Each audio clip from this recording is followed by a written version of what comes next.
ఇక డీటెయిల్స్ చూస్తే టీడీపీ ప్రభుత్వం అరకు కాఫీని ప్రమోట్ చేస్తే జగన్ ప్రభుత్వం గంజాయిని ప్రమోట్ చేస్తుందని టీడీపీ అధినేత చంద్రబాబు నాయుడు విమర్శించారు.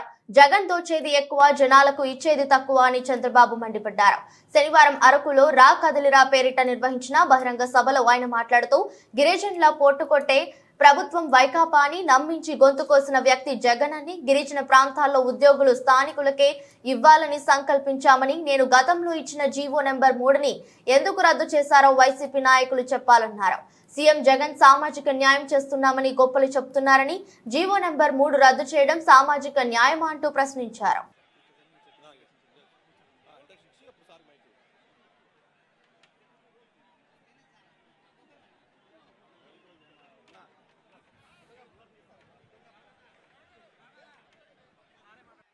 ఇక్కడ గిరిజనులు ఉన్నారు. గిరిజనులు ఉన్నప్పుడు ఇంత మంచి ప్రాంతం, బంగారు పండించే భూములున్నాయి, కష్టపడి గిరిజనులు ఉన్నారు. మనం ప్రత్యేకంగా శ్రద్ధ పెడితే మనం పండించే పంటలకి మైదానంలో కంటే ఇక్కడ రేట్లు ఎక్కువ వస్తాయి. కానీ దుర్మార్గం, ఇక్కడ పండించే పంటలకు గిట్టుబాటు ధర లేకుండా మీరందరూ ఇబ్బంది పడే పరిస్థితికి వస్తున్నారు.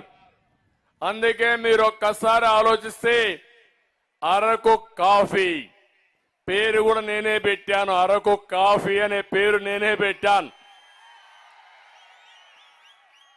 అక్కడి నుంచి ఎక్కడికక్కడ నాంది ఫౌండేషన్ కూడా నేనే ప్రారంభించాను. అప్పట్లో అంజిరెడ్డి గారు చూసుకునేవారు.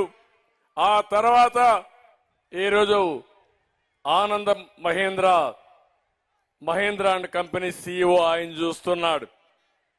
నేను వారికి ఒకటే చెప్పాను, మీకు ఒక సామాజిక బాధ్యత ఉంది.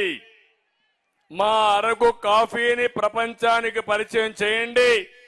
దానివల్ల మా గిరిజనుల బ్రతుకులకి మెరుగవుతాయని చెప్పి వారిని కోరాను.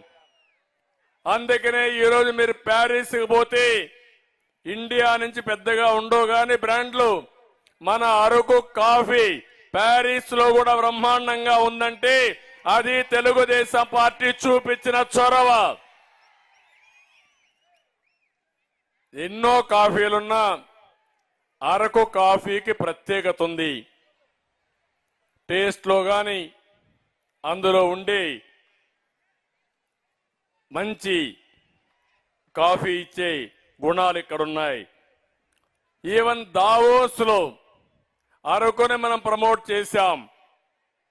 మనం ఎన్ని చేసి బ్రహ్మాండంగా ముందుకు తీసుకుపోతే రేపు ఎల్లుండి ముంబైలో కూడా ఒక అరకు కాఫీ పెద్ద సెంటర్ వస్తా ఉంది.